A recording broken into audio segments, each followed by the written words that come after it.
As you might imagine, there are a lot of Barbie games out there. As you can also imagine, most of them are not very good. I'm just assuming, as I have not played very many of them, certainly not recently.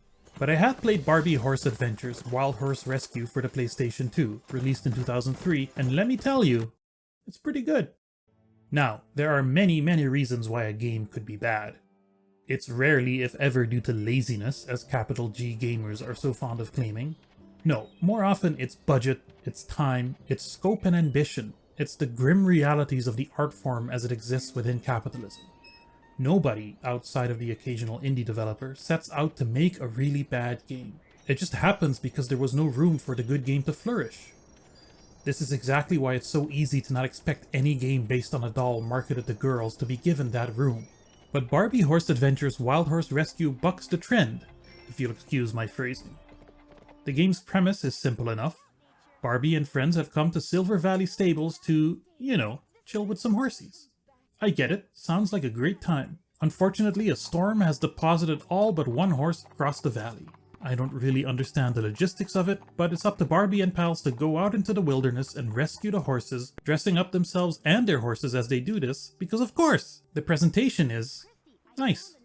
Basic, sure, but more than serviceable. The game is colorful, crisp, runs smoothly, has nice animations, and very pleasant and appropriate music. Environments are diverse, both in how they look and how you interact with them. The controls are intuitive, and it just feels good to ride your horse. And there's so much to do! Collectibles like gifts and coins to unlock more clothing options, hazards like rolling logs and snowballs to avoid, a wide variety of dangerous or at least mildly annoying animals that may or may not fart on you.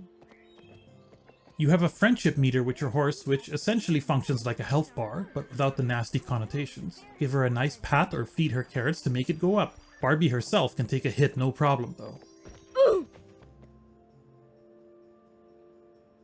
Better duck next time. This is exactly the kind of game that you would expect to shovel you the same content over and over again. But no, instead you can also race with your friends, get off the horse and lead it along narrow paths, rescue foals along the way, each one a unique puzzle to solve, play a little mini game to clean your horse after riding into the mud. You can rush through the level and just rescue the horse at the end, or take your time and collect all the coins, gifts, chests, and foals.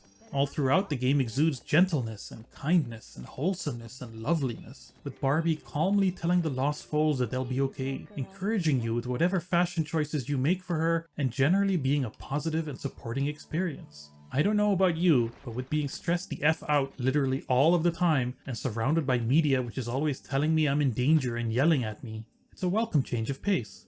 But what about the bad? Well, Barbie walks a little slow, I guess. I'm a pretty impatient person overall, but if you're just chilling and enjoying the game, it's not really a problem. The game's equivalent of boss battles, riding around in an arena, getting close to a lost horse in order to lasso it, are a little quick and easy. I'm gonna have to pick nits now, aren't I? The game is called Wild Horse Rescue, but you're not rescuing wild horses, strictly speaking. Although you are in the wild while doing that, so maybe it still works? Oh, and loading times are a little long. Yeah, that's it really. In a world where even the newest, highest budget games are still frequently released entirely broken and barely playable, it's nice to encounter an old licensed game that is just competently put together as a piece of software, as a game, as entertainment. Barbie Horse Adventures Wild Horse Rescue is delightful. It's fun, it's creative, it's relaxing, and it's clever. It's just properly well designed. Look at how there's no grass where the logs fall, indicating to you where you should be worried about getting hit. Little things. I played a lot of garbage in my day. This isn't that. It's a mystery to me how the developers were allowed to make something like this. A genuine good time that is legitimately worth checking out. If you like this thing I made, you might also like my videos on the X-Files game, which is bad, the King Kong game, which is very bad, and the Titanic Adventure game, which is not. Don't forget to hit the subscribe button so you can enjoy more upcoming videos about good and or bad games, and so I feel better because number go up. Thank you.